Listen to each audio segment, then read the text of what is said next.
салому алайкум раҳматуллоҳ. علیکم السلام و رحمت الله و برکاته. як мақсад барои одамои они ёки одамое ки мисол илми шариата намеомӯзанд, мисол духтуранд ёки бигем ки ям кишоварзанд ёки муаллиманд, барои ҳангом мисол илми шариата қатъи илми дунё чӣ хел як бигем ки баланс канда, мисол аз шариат чӣ биомӯзанд, масалан хай аз касби кори хучун медонанд, мисолу масалан аз шариат чӣ биомӯзанд ки як баланс бошада. بله بسیار سوالی به مورد است برادر عزیز. الله جزای خیر دهد برای این سوالاتون. هر کسی که متخصص در کدام ساحه باشد برادر عزیز، مثلا آدمی که دهقان است، عاید احکام شریعت، عاید دهقانی، زراعت، آیتایی که درباره دهقانی هست اینا آموزید، حدیث هایی که عاید دهقانی هست، احکام شریعت اینا آموزید. کسی که مثلا دکتری دندان هست، همین شریعت درباره دندان چی گفته است، درباره تازه نگاه داشتن دهان و دندان چی گفته است، درباره کسی که مثلا یک آدم دندانش زده میشکنه چی جنایت کرده است، چی جریمه باید دهد.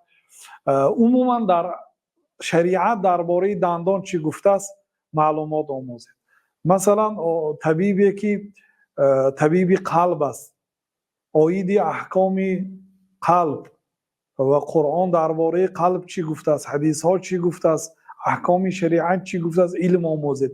هر یک آدم در تخصص خودش، فیزیک، کسی فیزیک است، در قرآن زیاده از 200 آیت عاید علم فیزیک است.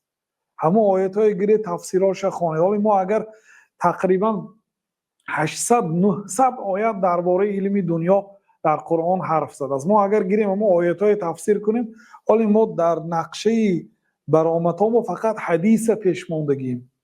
فقط همین در ابتدا صحیح بخاری مونده بودیم، همون صحیح بخاری هم تا آخری عمر ما نمیتونیم شرح داده تمام کنیم، چون که 7563 حدیث است.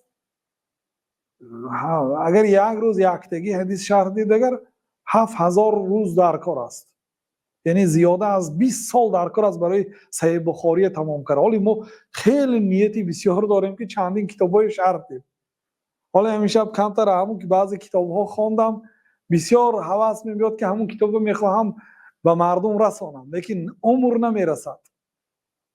اگر ما علمی به تفسیر مشغول شویم، ولی بعضی تفسیرها 30 مجلد 40 مجلد بنابراین یک تفسیری محرر برآمده است، به نزدیکی انشاءالله خریداریش میکنم. 44 جلد است، در 44 جلد قرآن تفسیر کرده است.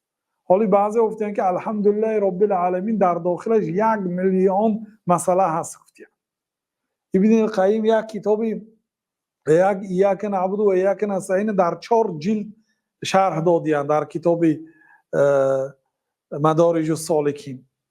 سبحان الله، یعنی علم وسیع هست. بنابراین کسی که در کدام ساحه متخصص باشد، عایدی همون ساحه شریعت چی گفتگی است آموزد. اقلا یعنی 1 ساعت 2 ساعت از علم شریعت برخوردار شوید برادر عزیز. در کدام ساحه نباشید، در کدام ساحه نباشید، علم شریعت و عمومی علم ها هیچگاه ضرر نمی کند.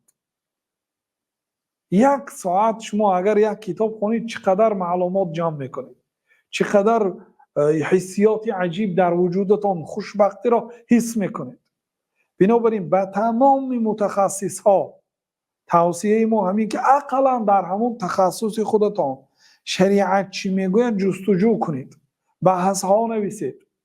من بعضی عالم های دنیا رو دیدم، عایدی همون علم خودش شریعت چی گفته از جمع آوری کرده، بین شریعت و بین همون علم خودش، یعنی اتفاق ها را در یک کتاب نوشته است، جمع آوری کرده است، دیگرها استفاده میبرند. بله برادر عزیز، اینا و غیر از این باید دیگر مسئله های نماز، روزه، زکات، عقیده، این چیزهای دانستنش برای تمام مسلمانان فرض است. فرض است یعنی چی؟ یعنی حتمی است. کسی که همین علمی ضرورت تعلیم نمیگیره گناهکار میشه. و یکی از سببها و سبب اساسی وارد شدن اهل دوزخ به دوزخ این است که خیلی در سوره تبارک الله تعالی از زبان دوزخی ها نقل کرد و قالوا لو كنا نسمع و نعقل ما كنا فی اصحاب السعیر. دوزخی ها گفتند که اگر ما در دنیا گوش می انداختیم امروز ما دوزخی نمی شدیم. یعنی به سخنهای علم اگر گوش می انداختیم، به علما گوش می انداختیم، امروز ما دوزخی نمی شدیم.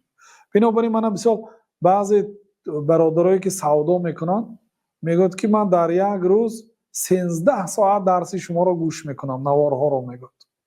سبحان الله، یعنی 13 ساعت اگر علم گیرد خیلی علم میره. من این برادرایی که راننده هستن فور هست میکنه، های میکنه از این کشور به این کشور، 2 ساعت 3 ساعت در راه هستید، یعنی میتونید علم گیرید. یک قاری را یک استاد منقل کرده بودن در مدتی نمیدونم 15 سال تقریبا ماشینی بارکش هست های میکرده است، قرآن را حفظ کرده است از قرائت منشاوی. اون وقتا کسیته ها بود، 30 پاره قرآن 30 تا کسیته داشت، همنا گوش کرده 30 پاره قرآن یک راننده بارکش حفظ کرده است، فقط به واسطه سماع، به واسطه گوش کردن. الله تعالی برای انسان 2 گوش داده است و 1 دهان. همون کتاب هم که میخوانید، وقتی که میخوانید با گوشتون شنیده حفظ میکنید.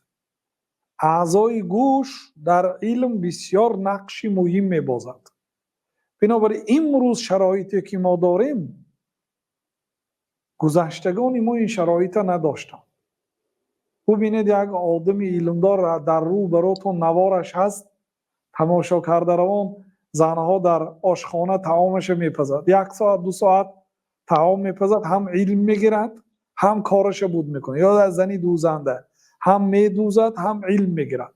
مردها هم استاها در گوشاشون نوشنیک ماندگی کاراشون تعمیر کرده هم میگیرن. این هم یک راه علم. با بیگاهی آمده البته از کتاب ها هم استفاده برید. بله برادر عزیز.